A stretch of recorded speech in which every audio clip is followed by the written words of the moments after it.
Olá, eu sou a Manola. Esse é mais um episódio do podcast Que Não Saia Daqui. Hoje eu tô com uma convidada muito especial, a Raquel Vicente, dentista especialista em estética natural, para falar com a gente um pouquinho sobre autoestima, liberdade, amor próprio, longevidade, todos aqueles assuntos que a gente gosta muito. Tô muito animada para nossa conversa, Raquel. Eu tô muito feliz pelo convite, Manola. É um prazer estar aqui, ainda mais falando sobre esse assunto que eu adoro. Eu tô muito feliz também.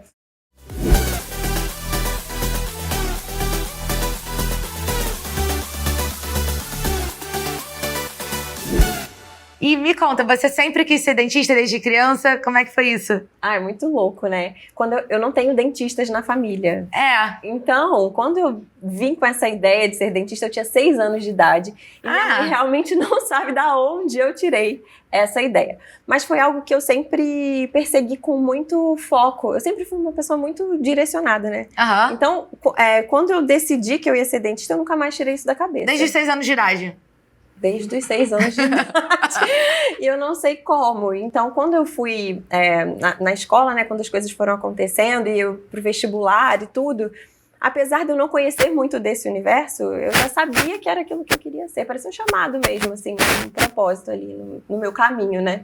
Ai, que bom. E que sorte viver isso tão nova, né? E com tanta clareza. Sim, não sei se foi assim tão fácil. A faculdade de odontologia para mim foi uma faculdade muito difícil, é uma faculdade muito difícil. A odontologia mexe com várias esferas, né? Tanto a exata, quando você pensa em projetos, em tamanhos, preparos, desgastes, como biologia, lidar com o paciente, a questão emocional. Então são muitas esferas que você tem que aprender a lidar. E eu me encontrar ali durante a faculdade, eu acho que foi o mais difícil, na verdade, assim, em que área que eu iria atuar, de que forma que eu iria atuar. E quando eu comecei a fazer essa parte da estética, né, que é o que eu faço hoje, e comecei a tratar pacientes, fazer restaurações, eu me lembro, a primeira restauração que eu fiz foi num paciente que era funcionário da empresa do meu pai, ele tinha uma cárie bem no dente da frente, assim. Então, quando eu terminei, fiz e restaurei aquele dente e ele virou outra pessoa, assim, a relação dele com a família, com o trabalho, a forma como ele se posicionava, ele mudou. E quando eu vi que eu tinha esse poder nas minhas mãos, né, assim, que a odontologia poderia mudar a vida dos meus pacientes, foi quando eu decidi que eu ia... Ali eu me encontrei. Falei, é nesse caminho que eu vou, porque eu acho que é isso, né, o nosso propósito tá no outro, não tá na gente, né? É verdade, ajudar as pessoas. Exato. E isso que você falou é lindo, porque a autoestima muda, parece que é uma coisa estética, mas muda a forma que você se relaciona com as pessoas no seu mundo, com a vida. Exatamente. E nosso trabalho ser instrumento de uma transformação dessa, de algo assim... É muito poderoso. Muito poderoso. Ali eu falei assim, é aqui que eu tenho que estar. Na parte de estética facial. Isso. E do sorriso também. Do sorriso. E sorriso é a base de tudo, né? Quando a gente tá mal, a gente se bota no sorrir, se permite sorrir, já começa a se sentir melhor também. Exatamente, né? A gente sabe que quando a gente sorri, a gente libera hormônios da felicidade. Então, pessoas que são mais tímidas ou que não são tão confiantes com o seu sorriso ou com sua aparência, elas acabam por não usufruir desse benefício biológico que nós podemos ter. Porque quando a gente sorri, a gente estimula mais ainda a nossa felicidade. Então, acho que o segredo de acordar e dar aquele sorrisão para você mesmo no espelho faz todo sentido. É verdade. Eu conheci alguém que tinha um filho que se o filho acordasse de mau humor, ele falava, volta e acorda de novo. É isso. Trate de acordar sorriso, senão o dia inteiro vai ficar comprometido. É a regra do sorriso. Tá de mau humor, bota o sorriso na cara que ele vem. Ele chega, uma hora ele chega. E o que é autoestima pra você? Assim, trabalhando com estética há tantos anos, né? Tenho 16 anos de formada. Então, a autoestima, realmente, ela é algo que, às vezes, a gente nem sabe onde tá, né? Às vezes, a gente se perde no meio do caminho e nem sabe onde ela tá perdida. Mas é algo tão importante de ajudar as pessoas a se encontrarem, a se resgatarem.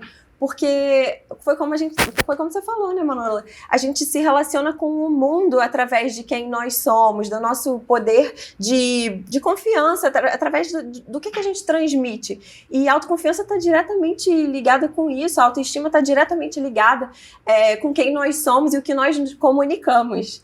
Então, eu acho que é fundamental, assim. Eu mesma tive viradas de chave na minha vida com relação à minha autoestima, que eu falo, nossa, isso realmente foi muito importante. Esse movimento foi muito importante de se reconhecer, de voltar para dentro de si para se achar, né?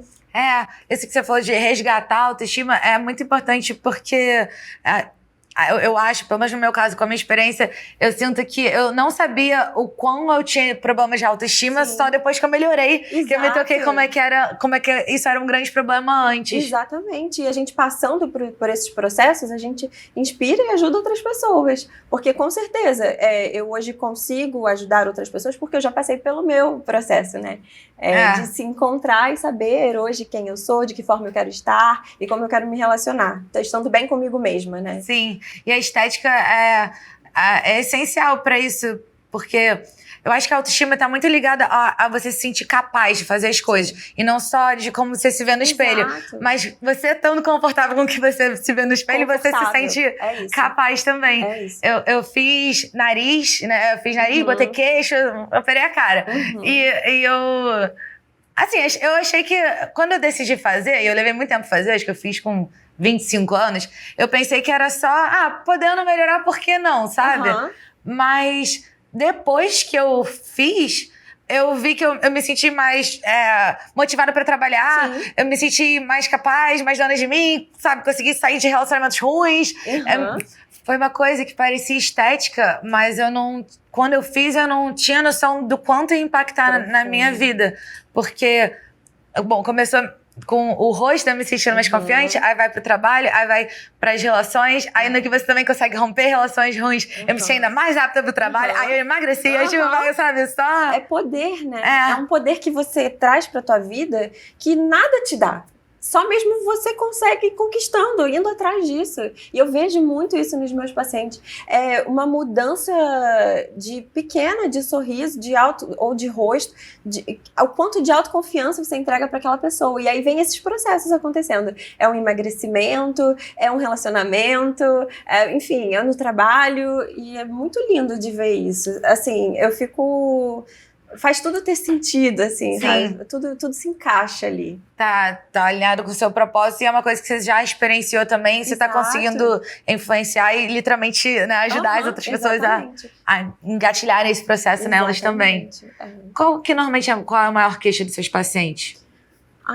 São tantas. Varia muito? Varia muito. E às vezes a gente não pode invalidar nada, porque tudo é uma questão para a pessoa, assim. Então, assim, eu não posso questionar uma dor do outro. É isso que eu falo. Eu repeti isso para uma paciente ontem. Assim, eu não posso de forma alguma invalidar a sua dor. Eu posso falar para você que você é uma mulher linda, mas eu não posso invalidar a sua dor. Eu entendo você. Eu entendo suas questões, porque eu já estive também nesse lugar, de ter as minhas questões. Então, eu me sinto ali muito como instrumento, né? De ajudar a pessoa a atravessar esse caminho e se sentir mais confortável, como você falou, na nossa imagem e levar esse poder, e trazer esse poder de dentro pra fora, né? Pra vida. Porque às vezes a pessoa tem uma questão que talvez não seria a nossa, mas a gente tem ferramentas que talvez a outra pessoa não teria pra lidar com aquilo. Exato. Também, então é difícil de medir. Das vezes, Manu, assim, Sim, na grande maioria das vezes eu tenho que também chegar nessa balança, né?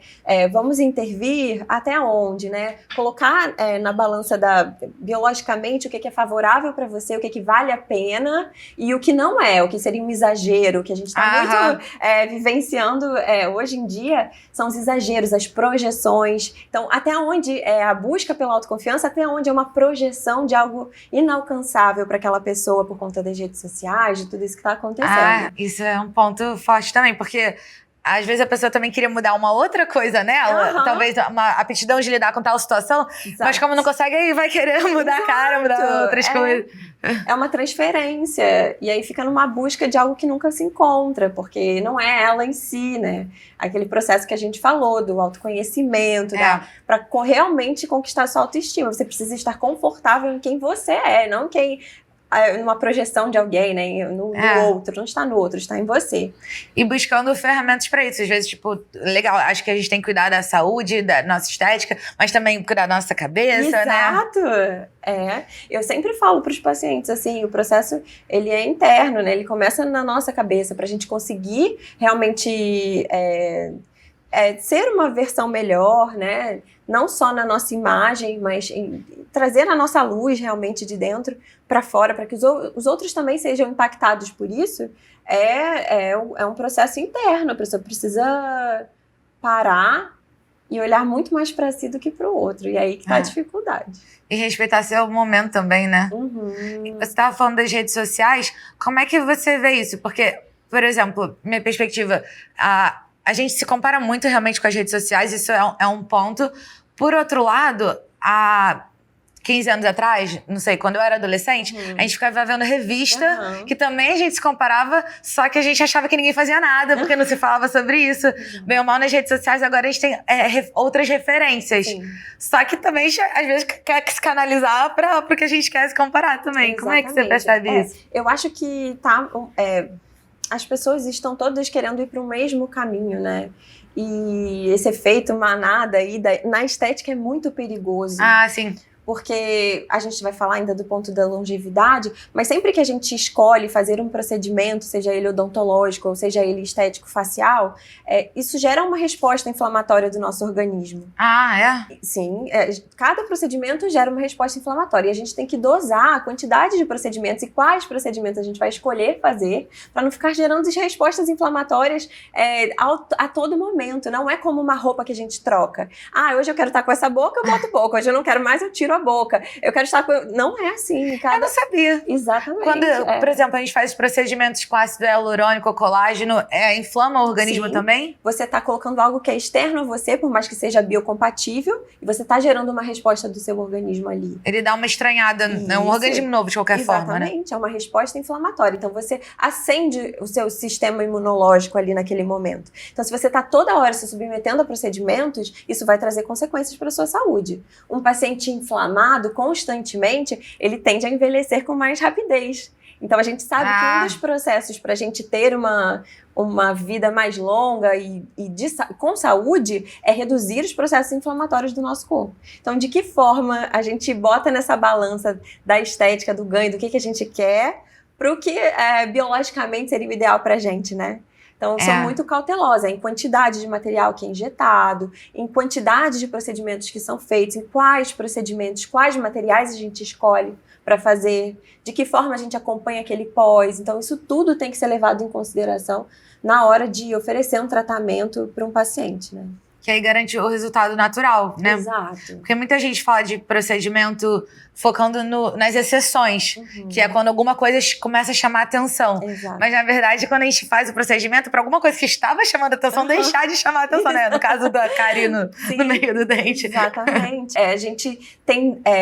ir para uma parte de regeneração, de cura, de cuidado em trazer mais harmonia para uma face e não uma padronização, né? Para a gente conseguir um equilíbrio ali. Qual é a sua versão mais bonita? Onde a gente consegue potencializar as tuas melhores curvas, o teu ponto forte. E também, da mesma forma, apagar questões que incomodam para o paciente. Então, acho que isso tudo é muito importante ser falado, né? Porque a gente não...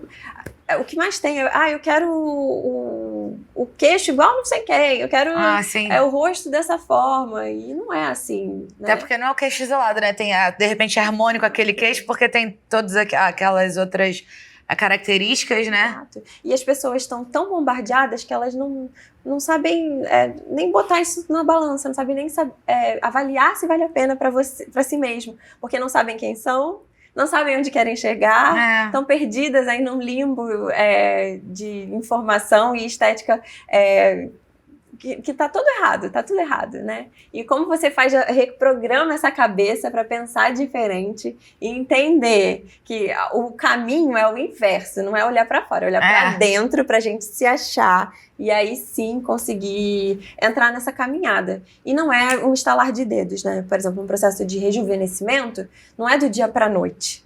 A gente sabe que a gente envelhece ao longo dos anos. Sim. A gente não vai rejuvenescer num passe de mágica estalando o dedo.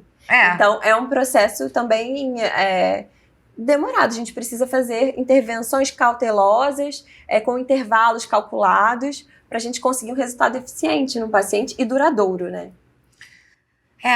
Eu quero falar sobre isso do processo de envelhecimento, mas antes, só porque você falou dessa questão de olhar pra dentro, de se comparar, isso me faz pensar logo nas meninas mais novas, né? Nas adolescentes. E tem alguma sugestão do que porque realmente é olhar pra dentro, acho que é buscar terapia, mas tem... por exemplo, eu tento às vezes canalizar o que eu tô buscando na internet, mas para quando a gente é pré-adolescente, adolescente é muito difícil, né? Muito, a gente não tem ainda aquele... O cérebro não tá formado ainda. Não tá, a gente é altamente vulnerável a todas essas informações. E o que a gente vê é uma ladeira abaixo realmente, assim, meninas fazendo, às vezes, dicas de skincare de TikTok, por exemplo, né?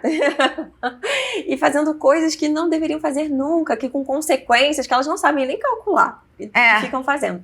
É muito difícil, porque acabam reproduzindo muito comportamentos que assistem em casa, né?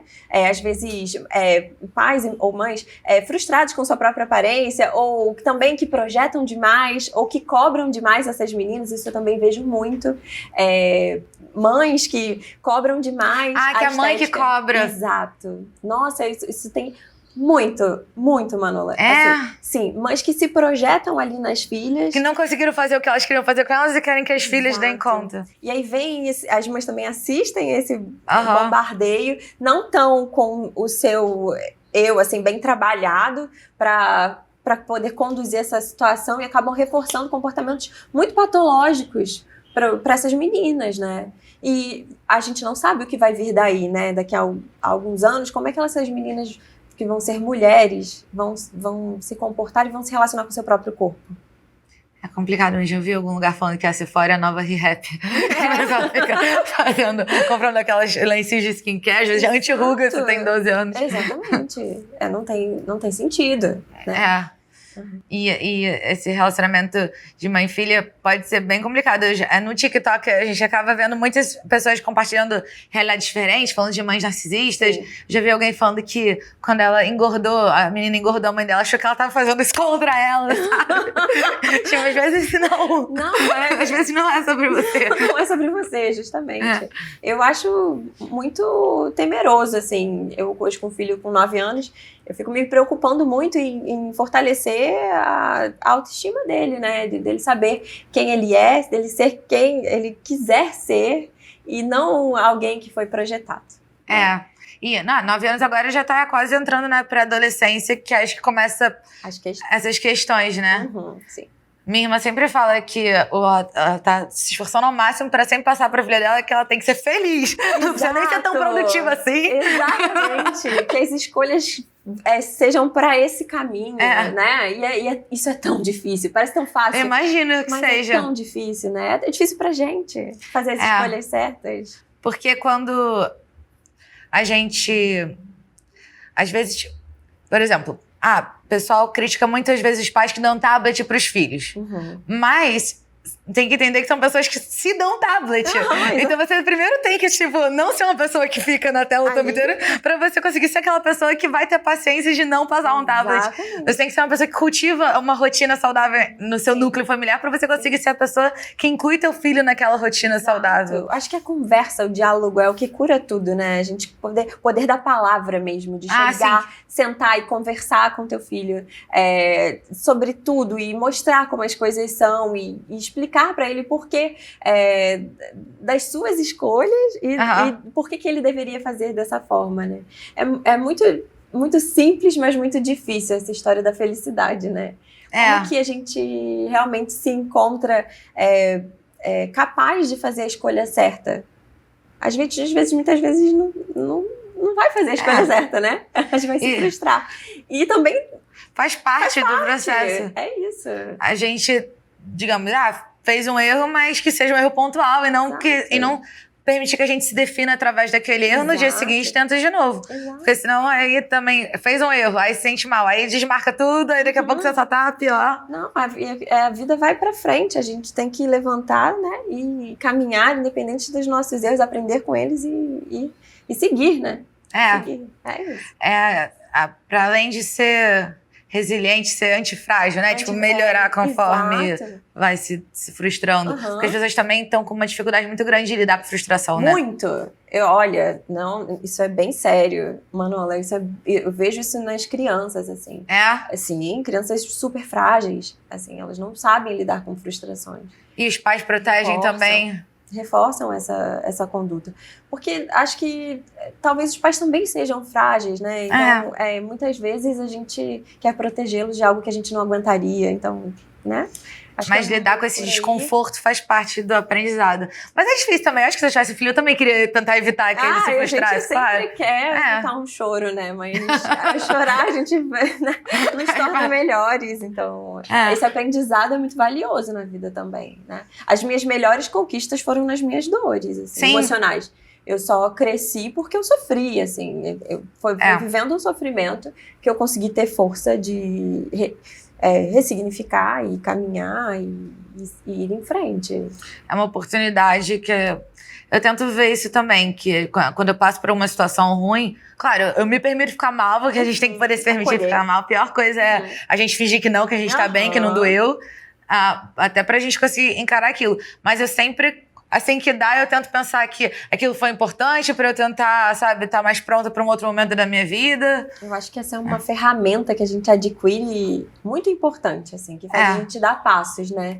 Acolher nossa dor, entender, resignar e seguir, né? Sim. Eu acho que... E nesse processo, a gente vai subindo degraus, né? Evolutivos, assim. É muito louco. Sempre que eu me vejo num sofrimento, lógico, eu me acolho e sinto a minha dor, mas eu penso assim, nossa, eu sei que eu vou sair melhor dessa, né? Eu sei que vai ser melhor depois. A sua mentalidade é sempre otimista. Sempre essa. Isso faz toda a diferença. Sempre, toda. E eu acho também que, tem gente que acha que não é realista, às vezes, sempre tem que pensar, ver tudo do lado positivo.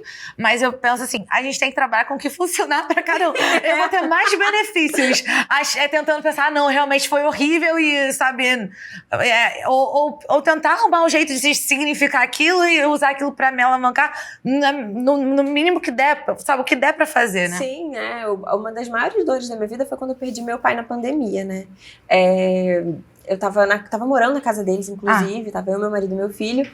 Meu pai internou, faleceu 2 dias depois, e eu internei minha mãe no mesmo momento. Nossa. E minha mãe ficou 30 dias internada e quase que faleceu, assim, foi muito grave o quadro dela. Então, naquele momento ali, eu tinha que resignar. Eu tinha que entender que era o que Deus estava botando no meu caminho ali. Porque ou eu travava a minha vida, ou eu tirava forças, não sei da onde para seguir em frente. Era um cenário social catastrófico, um cenário pessoal terrível, estava devastada, mas eu tinha que ter forças de minha família e meu filho, né? Até para poder ajudar as outras pessoas da sua família, exatamente. Né? E tá lá pra tua mãe também, né? Mas é nesse momento que você se questiona, mas por que eu estou passando por isso? Meu Deus. Mas quando você entende que você precisa passar por isso, que faz parte da tua história, que você vai ter que viver, não tem jeito. Você aceita a dor, você aceita a dor e caminha, e vai. E acorda no dia seguinte e vai pra tua luta. A vida é sobre isso, né? É sobre lutas, sobre batalhas, sobre atravessar situações complexas e aproveitar as situações maravilhosas que ela também proporciona pra gente.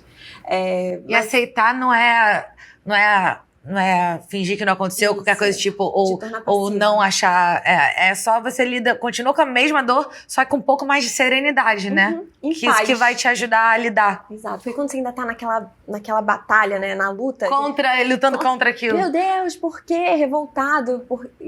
a vida trava, né? Você fica com uma energia travada. Quando você tá revoltada. Eu vi um documentário falando sobre isso. Como se fosse um labirinto que você entra e se você não sai dali, gente, a vida não continua, né? É verdade. Se você fica perdido ali naquele labirinto da reclamação, do questionamento, a vida não flui. Você tem que deixar isso pra trás, sair desse labirinto, aceitar que é assim e ir. E o cérebro é fácil de ele arrumar mais justificativas pra gente continuar nesse labirinto, né? É mais difícil você arrumar motivos pra tentar sair. Muito mais, a gente se sabota todo o tempo, né? A gente tem que estar esperto pra pegar esses nossos escorregões e aqui não, levanta aí que... Porque o nosso natural é evitar fadiga, né? Eu acho que sim, né? Eu acho que essa é a nossa... Natural da nossa espécie, eu digo. Exato. Conservar energia. Conservar energia, guardar energia. É isso. E como a gente estava falando em questão da autoestima e nessa parte também, as coisas se retroalimentam, tanto pro bem quanto pro mal. E a gente estava falando sobre maternidade também, e eu ia até te perguntar isso, porque eu sinto que você é uma pessoa que consegue botar metas em todas as áreas de sua vida.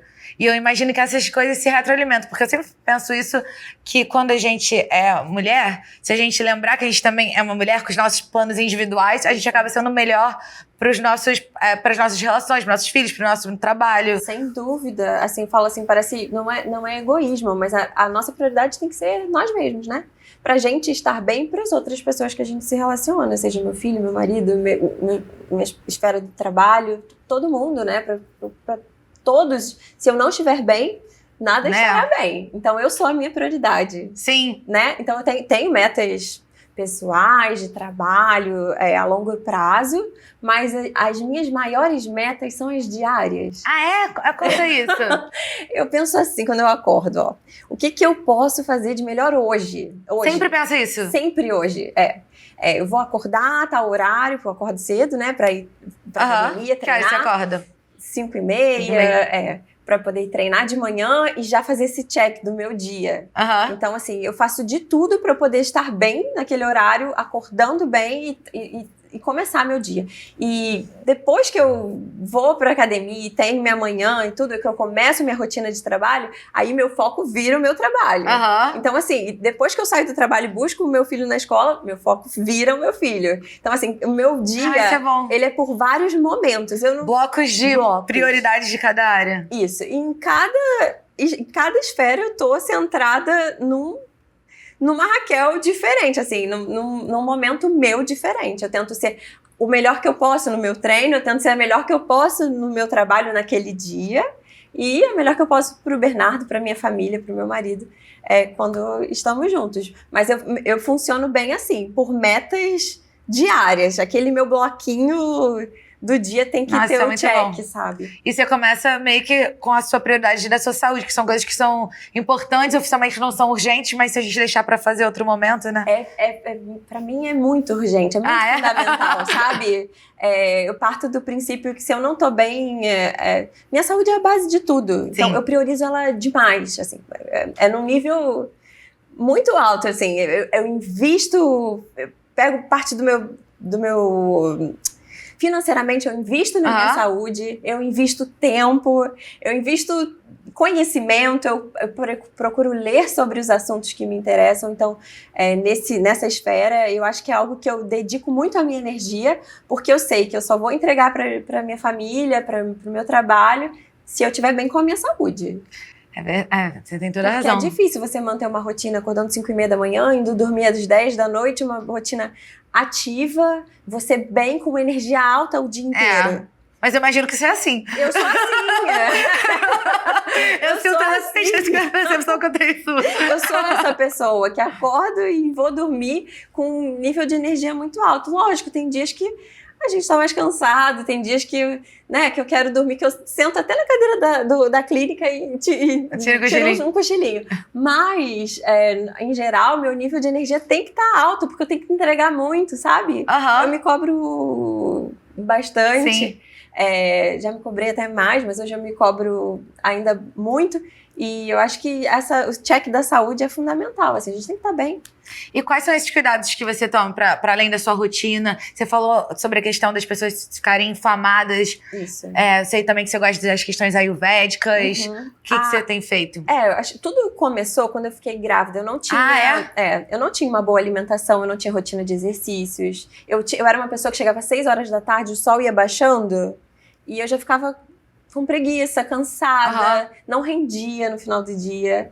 E quando eu engravidei do Bernardo, eu tive uma gestação de risco. E fiquei de repouso absoluto por 6 meses. Caramba! E a minha médica falou assim, exatamente assim pra mim: Raquel, você tem que mudar sua alimentação. Você vai ficar na cama por 6 meses. Você tá constituindo uma vida. Você quer que seu filho seja constituído de quê? Você quer entregar pra ele? Você quer que ele seja formado de quê? De alimentos bons, de coisas boas? Ou de fast food, de refrigerante? Fica até arrepiada.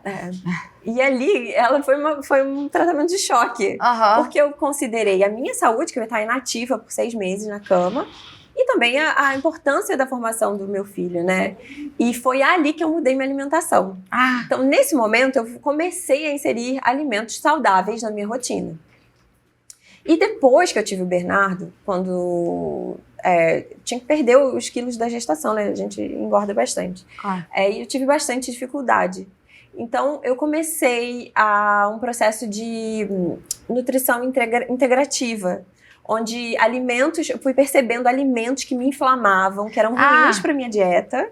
Eu perguntar isso, o que é nutrição integrativa? Isso, é uma nutrição funcional, onde você enxerga quais alimentos são ruins para você, te inflamam. E aí você faz uma teste seleção. Que você faz? Um teste sanguíneo. E aí você faz uma seleção, uma dieta pautada nessas questões. E depois que eu comecei a mudar a minha alimentação nesse sentido bem direcionado para a inflamação, minha enxaqueca melhorou. Meu sono... Você tinha enxaqueca constante? Muita. Eu tinha enxaqueca de parar no hospital. Nossa. Todo mês eu ia parar no hospital para tomar medicação venosa. Eu era muito inflamada, Manola. Meu Deus. E eu não sabia por quê. Eu tomava muitos remédios para dor. Eu tinha muitas dores. Tinha gastrite, enxaqueca, vivia enjoada e não sabia por quê. E quando eu comecei a virar essa chave da alimentação, tudo começou a se equilibrar no sentido das minhas dores. Então, eu comecei a ter menos enxaqueca, eu comecei a ter menos gastrite, eu tomar menos remédios. Tudo baseado foi a mudança da alimentação? Isso, foi mudança alimentar e de hábito. Então, eu comecei a inserir também a rotina de exercício na minha vida.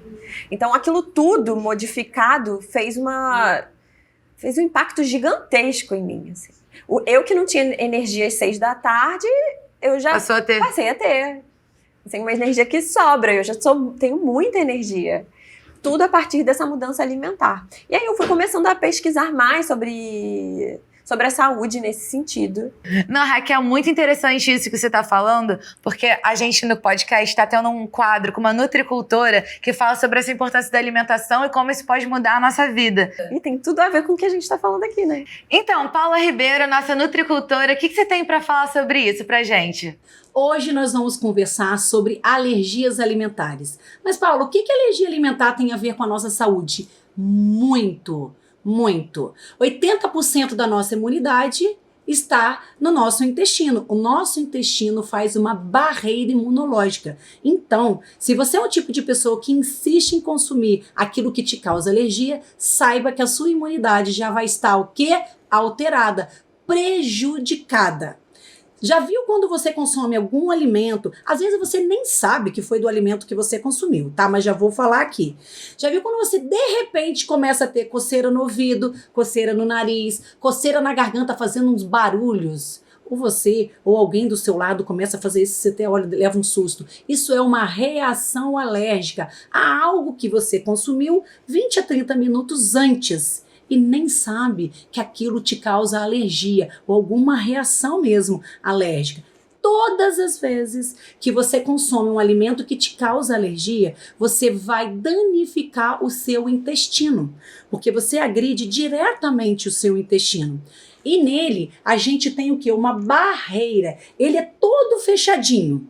E quando a gente começa a agredir o intestino, colocando coisas ali que causam reação nele e processos inflamatórios, ele começa a abrir frestas, buracos, e começa a passar substâncias maiores, que o corpo começa a reconhecer como substâncias estranhas. E aí, você começa a ter uma reação alérgica atrás da outra. Começa com um alimento e quando você vê, você já está com reação alérgica a 10 alimentos. E não só isso, quanto mais você agredir o seu intestino, maior vai ser o seu risco de desenvolver sérias doenças. Porque o nosso intestino em desequilíbrio desequilibra toda a nossa saúde. Nós temos uma lista de alimentos que tem maior poder alergênico, mas isso não quer dizer que você vai ter alergias a todos. Mas são os mais estudados e com maior reação alérgica. Então nós temos o trigo, o amendoim, a soja, o leite, os crustáceos, o milho e as castanhas. E olha só, às vezes você acha que você tem alergia a camarão e não é o camarão. Pode ser a um aditivo químico presente no camarão para poder não escurecê-lo, que é o metabisulfito. Esse metabisulfito, pasmem, mas a gente também pode encontrar no suco de uva de caixinha e na água de coco de caixinha. E aí, você acha que você tem reação alérgica ao coco, ou ao suco de uva, ou mesmo ao camarão, e na verdade é um aditivo químico. Aí você fica insistindo em consumir, às vezes você não sabe que tem no suco de uva ou que tem naquela água de coco de caixinha, fica agredindo o seu intestino, risco de mais alergias e mais doenças. E tem uma coisa que é muito preocupante para as pessoas que têm muita reação alérgica, é que aqui no Brasil nós temos uma RDC que permite um percentual baixo, mas existe, de sujidades dentro dos farináceos. É triste, mas podemos encontrar asa de barata, pelo de rato, perninha de aranha, terra, pedacinhos de metais, enfim, muitas sujidades. E agora, olha, se você tem alergia a ácaro, já imaginou você comer ácaro? Porque durante a estocagem, a gente pode ter o crescimento de fungos, de micotoxinas e diversas outras bactérias ali, né, diversas outras micotoxinas, aflatoxinas, que vão causar essas reações alérgicas. Reação alérgica, alteração no intestino, inflamação, aumento de reações alérgicas e doenças seríssimas que podem vir a surgir. Então, cuidado. Quando você for fazer a sua compra, não compre em quantidades exageradas de pacotes, né, de embalagens aí de farináceos, um monte de fubá, com um monte de farinha de trigo, com um monte de, enfim, essas farináceos todos. Porque chega na sua casa, você pode também ter uma estocagem errada. Já percebeu que quando você compra o seu monte de mantimento, abriu, usou um pouquinho, ficou ali, começa a produzir ali dentro, começa a crescer um monte de bichinhos? Esses bichinhos que estão crescendo aí na despensa da sua casa pode causar sérias reações alérgicas e futuramente, com essa insistência, até mesmo doenças. Então, não comprem volumes.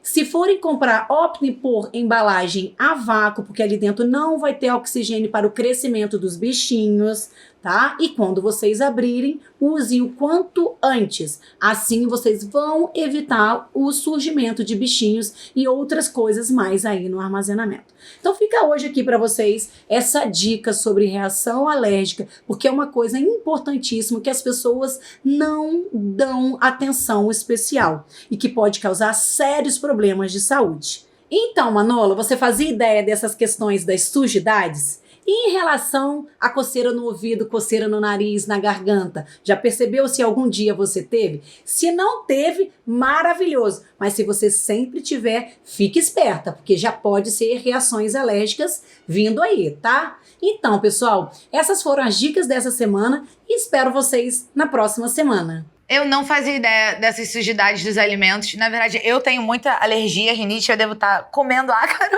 de tempero sem saber. Você sabia disso? Nossa, é impressionante, né? Eu não sabia disso se eu não tivesse vivido, realmente. Meu filho, ele tenho 9 anos e a pediatra orientou tirar farinha branca pra gente testar com relação a alergias. Ah, é? Aham. Mas alergia a glúten? A alergia é a glúten. Na verdade, é por causa dessas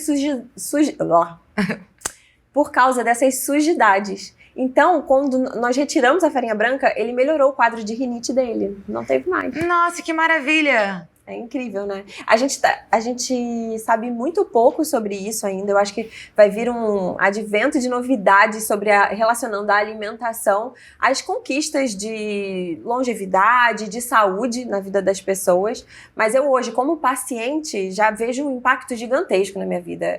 Quando eu saio da minha dieta, né? Quando eu dou aquelas escorregadas, porque, né? Claro. Damos. Eu já vejo os impactos reais, assim, na minha vida. O dia seguinte, ele é um dia mais difícil. Eu me sinto mais inflamada, eu me sinto mais devagar, com menos energia e às vezes até com enxaqueca. Então, olha só. como é algo que eu não quero mais viver, que me incapacita realmente, eu realmente fiz essa escolha, né? Eu hoje escolho muito o que eu como. Não vou me enfiando porque sei da importância da alimentação para minha vida, assim. É uma coisa que eu tô tentando melhorar em mim, porque eu ainda não tenho nem essa clareza do que tá me fazendo mal exatamente. Exato, Manu. E é muito importante a gente investigar, porque cada um é um ser diferente. Então, o que me inflama é diferente do que pode te inflamar, entendeu? E as pessoas se acostumam a estarem inflamadas e acharem que é o normal, né? Exato. O nosso corpo é altamente adaptativo. Você deve sentir isso, assim, não sente tantos impactos, mas talvez algo crônico, que todo dia você sinta, é um sinal que às vezes a gente nem... Sim.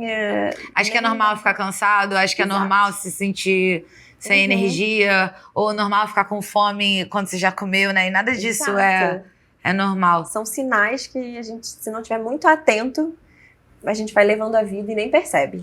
E na dúvida, às vezes só de cortar os hábitos que são obviamente ruins. Que a gente já sabe que não deveria. Porque eu vejo muito os memes que eu adoro, inclusive, que é assim, eu tô me sentindo cansada, eu não tenho energia pra nada, eu não sei o que eu quero fazer, tô triste. Você pode fazer exercício, fazer uma caminhada, não beber álcool, não fumar, dormir na hora certa, acordar na hora certa. Então, se tivesse alguma coisa que eu pudesse fazer... Só que a gente já sabe de tanta coisa. Só que é um processo que parece tão inalcançável para as pessoas, né? Eu mesma, quando comecei a me questionar sobre isso, falava assim, nossa, eu nunca vou ser essa pessoa que vai ter uma extrema disciplina com o exercício físico ou com a minha alimentação. Só que são degraus mesmo no nosso processo. Cada um tá num momento do seu processo. Né? A gente tem que se respeitar naquela caminhada. Então, assim, cada degrau tem que ir de uma vez, assim. Faz uma mudança, se adapta a essa mudança, aí insere outra mudança e aos poucos você vai se transformando em outra pessoa. Sim. Né? E buscar pessoas que também estão um pouco alinhadas com isso, né? Porque às vezes tem pessoas que tipo, não digo nem que botam pra baixo, mas é o que ela tá fazendo também, sabe? E até não é nem na intenção ruim. Quantas vezes a minha mãe falou, você é maluca de ir essa hora pra academia. Muito. Você é uma chata, não come nada. Minha mãe também, se eu emagreço um pouco, ela já fica super preocupada. Exato. Nossa, você tá exagerada. Não é assim, mas... É assim, pra mim assim funciona. Eu vejo impactos diretos na minha saúde, então, por que não, né? E com as pessoas que a gente tem que lidar, a gente tem que entender de onde está vindo aquilo, que é de um cuidado, deixar entrar no ouvido e sair pelo outro. Exatamente. Claro. Exatamente, porque nossos pais têm as convicções, as crenças e as vivências deles, né? Sim. E a gente tem que acolher também, respeitar. Mas hoje ela está fazendo exercício, já cortou glúten, açúcar, um monte de degraus que ela subiu após os 65 anos. Isso é maravilhoso. E você inspirou ela pelo exemplo, que é a melhor forma de inspirar o outro, né? Tipo, não adianta ficar a gente criticando, querendo dizer o que o outro tem que fazer. A gente pegando hábitos e sentindo as mudanças da nossa vida, as outras pessoas se contagiam e se inspiram a mudar também. É a corrente do bem, né? Eu acho que isso faz muito sentido pra mim, assim. Seja até mesmo no meu trabalho, que eu sou da área da saúde. Eu me enxergo... como eu tenho que ser um exemplo pro meu paciente. Ele não pode chegar lá e eu não ser alguém que inspire isso nele. Eu tenho que inspirar saúde nos meus pacientes. Então, acho isso muito importante, assim. Você tem que ver essa verdade em você. passar a minha verdade. O que funciona pra mim é o que eu oriento eles. Então, por exemplo, pacientes que chegam lá na clínica, às vezes, eu faço bruxismo, tenho muitas dores de cabeça, dores cervicais, não sei por quê. Vou fazer uma placa miorrelaxante, uma placa de bruxismo. Aham. A placa não vai resolver o problema da vida dele, né? Porque a placa é consequência. Isso, o bruxismo é consequência. A placa é um tratamento de um sintoma. Mas a causa, vamos na causa. A causa tá no sono, a causa tá na alimentação, na rotina de exercícios, em tudo aquilo que a gente conversou, que já sabe, mas que é difícil pra caramba para as pessoas colocarem nas suas próprias rotinas, né? Bruxismo pode ter a ver com a alimentação também? Também, porque pacientes inflamados tendem a ter um quadro de sono pior e fazer mais bruxismo. Olha só, dicas que eu tenho bruxismo. Eu tenho bruxismo assim muito alto. E eu fui viajar com as minhas amigas, aí meu namorado virou pra mim e falou assim: linda, quem que vai dividir o quarto com você? Eu, nossa, ele tá com ciúmes. Aí, não, porque a pessoa vai sofrer. É melhor avisar. Mas é bem patológico, né? O bruxismo, ele fratura dentes. Desgasta, dá sensibilidade. É um quadro bem ruim para o paciente. Então, a gente precisa tratar dores de cabeça, dores cervicais. Toda a tensão na mandíbula, Exato, limitação de abertura de boca. Então, é algo que é um sinal de que tem coisa ali para mexer, mas profunda. Então, esse papo com o paciente é muito importante. Agora, se eu sou uma pessoa que não sou regrada, né? Que não tem uma rotina como essa que eu te contei, como eu vou falar pro meu paciente que ele tem que ter? É muito incoerente. E é bom sentir que o seu médico, o seu dentista, ele tá vivendo aquilo de verdade. Ele sabe do que ele tá falando, porque ele tá te oferecendo o melhor, inclusive o que ele tá pegando pra vida dele, né? Exatamente. Porque tem que inspirar essas pessoas, eu tenho que inspirar meus pacientes. Me sinto nessa missão também, sabe? Então isso me motiva também a me manter no meu processo ali. Ter o porquê tão claro, né? Exatamente. E como você pode ajudar as pessoas nesse processo. E sobre longevidade, Raquel? Então, será que dá pra não morrer? Olha, já pensou? Mano, isso é polêmico, viu? Tem... Lá em Harvard tem uma pesquisa já acontecendo há muitos anos do David Sinclair, que é um cientista, onde ele afirma que a gente tá pra cura do envelhecimento, e ele usa essa palavra, cura do envelhecimento. Não é tipo, como é que chama? Retardada. Cura do envelhecimento, como nós estávamos pra cura do câncer na década de 70. Nossa. Então, as pesquisas estão bem avançadas. A gente hoje sabe quais são os mecanismos que nos levam a envelhecer. Então, atuando em cada mecanismo, eles realmente acreditam que a gente vai parar de envelhecer. Nossa, eu não sei nem, consigo nem pensar o impacto social disso, porque é algo inimaginável, né? Eu não sei nem o que eu vou fazer com tanto tempo. Com tanta saúde, tanta vida. Aí não envelhecer bem, né? Bem. Se sentindo bem, é que nem você tá falando. Exato, com energia, com capacidades. Não é envelhecer se deteriorando, né? É se regenerando. Nossa, se regenerando. Isso, Benjamin Button. É Benjamin Button. Conseguir trazer suas células de volta para um lugar onde elas já estiveram há anos atrás. Então, jura? Isso é muito... parece até ficção científica. Parece. Né? Me lembra vários filmes. Sim. Tipo aquele Time. Exatamente. É muito ficção científica. Eu não consigo imaginar onde a gente vai chegar e do jeito que as pesquisas estão, elas vão evoluir muito rápido, né? Hoje a gente já consegue trazer muitas dessas pesquisas para a área que eu atuo, que é a estética facial. A gente já consegue colocar moléculas nos bioestimuladores de colágeno, por exemplo, para rejuvenescer as células. Como é que elas funcionam? Para entender como elas funcionam, a gente tem que entender como funciona o processo de envelhecimento, né?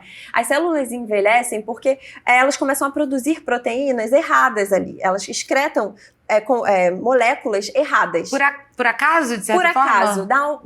Pelo próprio processo de envelhecimento celular, elas começam a liberar proteínas erradas. E isso sinaliza para as outras células que estão ao redor delas que elas também têm que produzir as mesmas proteínas erradas. Vão fazendo efeito cadeia. E é um efeito cadeia. Aí você vai envelhecendo e a ladeira abaixo não tem jeito. Quando você entra nesse meio campo e injeta substâncias que sinalizam para essas células moléculas que não são as proteínas erradas, que são as proteínas certas, essas células voltam a produzir proteínas certas. A gente consegue para as outras também. Esse ciclo.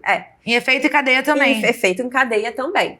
Então, quando a gente entra com essas moléculas, elas começam a responder como células jovens. Então, você imagina, para uma paciente, quando a gente faz um estímulo de colágeno, né, um bioestimulador de colágeno, uma paciente de 30 anos, ela vai responder de uma forma. Quando eu faço esse mesmo estímulo numa paciente de 50 anos, ela já não vai responder tanto. Porque as células dela não são capazes de responder ao estímulo. Mas se eu entro juntamente com esse bioestímulo, com moléculas de rejuvenescimento, essas células se tornam hábeis de novo, elas se tornam capazes de produzir colágeno bom. E aí nós conseguimos realmente um efeito de rejuvenescimento facial. Da produção natural de colágeno e não de injetar colágeno. Das duas formas. Das duas formas. A gente consegue pela injeção e pela produção natural. Então, a gente consegue quebrar essa cadeia do envelhecimento e começa um processo de rejuvenescimento. Então, os pacientes que se submetem a esse tipo de tratamento, você vai acompanhando as fotografias e ao longo do tempo a gente vai vendo um real rejuvenescimento deles. Caramba! É muito louco. Como é muito moderno, muito recente, a gente não tem ainda uma gama de pacientes que passaram por isso, mas a gente já enxerga isso nos primeiros tratamentos, assim. Tem alguma contraindicação, algum efeito colateral, alguma coisa? Não. As contraindicações são contraindicações padrões de tratamentos estéticos, nada fora do script ali, do que não seria indicado. Em geral, todos os pacientes podem fazer, junto com um bioestímulo de colágeno, por exemplo, a aplicação de regeneradores, que são essas substâncias que sinalizam para as nossas células que elas deveriam produzir mais eficientemente as suas proteínas e rejuvenescer. Mas é bem democrático, a gente pode fazer isso em todos os pacientes que a gente atua. Em várias partes do corpo, tipo assim, digamos, a pele, mas no dente, osso, como é que... A gente pode aplicar regenerador numa cirurgia bucal, por exemplo. E você tem um processo de cicatrização mais acelerado. Ai, que ótimo! Isso é ótimo. Nossa! Isso, assim, realmente abre a mente. Abre a mente. Quando a gente entende os mecanismos celulares, como eles funcionam e como que a gente atua ali e como que isso pode beneficiar nosso paciente, é fantástico. Assim como a gente também sabe que nesse processo, né, do envelhecimento, como eu te falei, dos pacientes inflamados que envelhecem mais rápido, pacientes fumantes têm uma resposta mais difícil.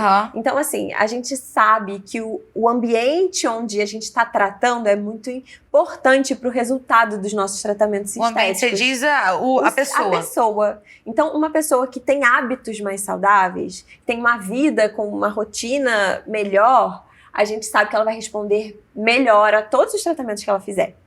Então, isso tudo tem que ser conversado. A pessoa tem que estar ciente disso. Que por conta dos seus hábitos, pode ser que ela não tenha a resposta esperada. Porque ela não está mudando o meio a seu favor, né? E tem muita gente que quer que o profissional resolva o problema dela. Exatamente.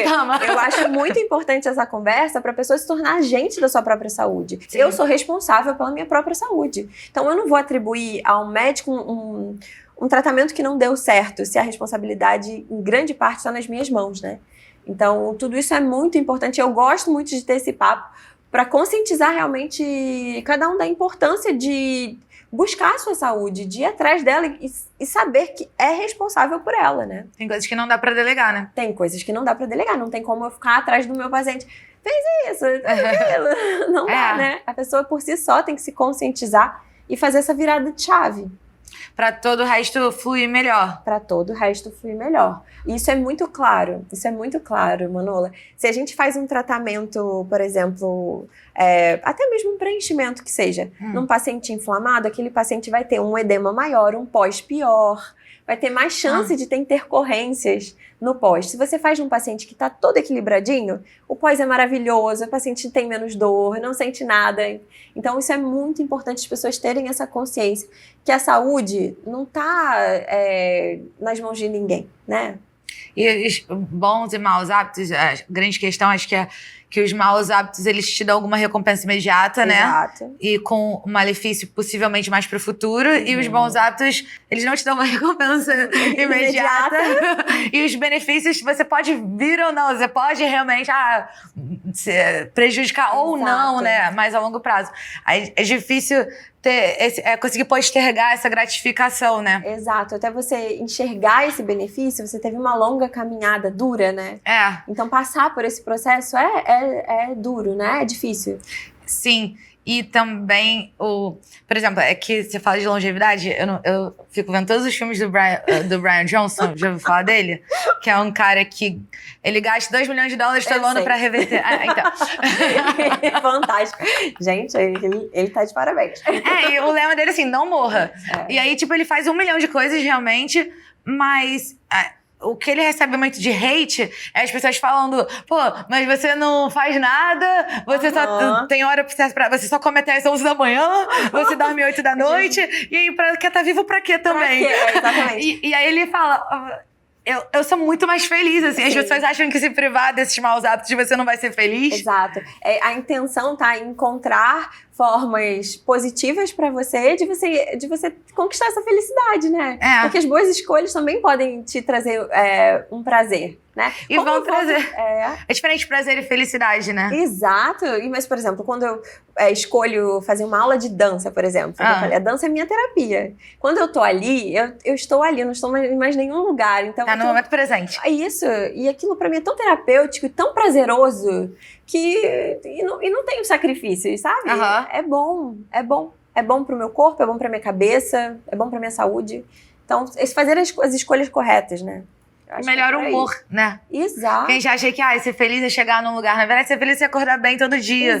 Não de ressaca, não, né? Não sem ar. As pessoas estão muito preocupadas em atalhos. Eu tava falando sobre isso. As pessoas querem chegar num ponto lá na frente da forma mais rápida possível. Eu vou tomar a medicação tal e vou emagrecer. Eu vou fazer dessa forma e vou ter uma saúde incrível. Não vai. A saúde é um processo. É um processo de todo dia, um trabalho, eu estava falando sobre isso, de formiguinha. A gente precisa todo dia estar disponível ali para fazer aquele sacrifício ou aquela escolha, enfim, e conquistar lá na frente uma longevidade com saúde. Fico pensando, minha avó faleceu com 103 anos. Nossa, que bênção. Uma bênção. Se ela faleceu com 103 anos, com quantos anos eu tenho capacidade de chegar, né? No mínimo 301. 301. E de que forma que eu quero chegar nesses anos, né? Eu não quero estar numa cama. Eu não quero estar dependendo de pessoas. Eu quero estar ativa, eu quero estar podendo fazer minhas escolhas, fazendo as minhas coisas, tendo a minha rotina. Então é muito nisso que eu penso, sabe? Eu quero envelhecer bem, estando bem para as pessoas que estão comigo, enfim. Acho que é meio que por aí. Porque às vezes a gente se preocupa com o pessoal sempre... quem que vai cuidar de mim? Exato. Será que não vai você se cuidar de você agora? Vamos puxar a responsabilidade pra nós mesmos e fazer o que a gente puder nesse sentido, né? Com certeza, né? Tipo, né? Não tem jeito. Pessoas idosas precisam de todos os cuidados. Mas o que a gente puder fazer pra amanhã ou depois estar podendo amarrar o próprio sapato por mais tempo, pelo menos. Levantar da cama. Parece simples, né? Mas tem uma hora que você não consegue levantar da cama sozinho, né? Se você não se preocupar com isso. Eu tava lendo isso sobre nós mulheres, que parece que a partir dos 30 a gente já vai perdendo massa magra. Então, é um trabalho de muscular pra que a gente consiga, tipo, ir ao banheiro sozinha. Ir ao banheiro sozinha. Nossa, e assim, parece que é tão básico, mas as pessoas não se preocupam com isso. E se você não se preocupa... Parece lá longe, né? Com isso com 30 anos, vai acontecer. Vai acontecer, vai chegar pra você, né? E essa perspectiva do longo prazo... para além da saúde, eu acho que atinge várias outras áreas da nossa vida. Porque se não tivesse essa coisa de, posso morrer amanhã, o pessoal investia mais dinheiro. O pessoal tinha coisas mais ambiciosas para trabalho, menos pressa de conseguir as coisas. Menos pressa. Eu acho que as pessoas estão muito apressadas. Foi aquilo que a gente estava falando, dos atalhos. Como eu posso ter sucesso?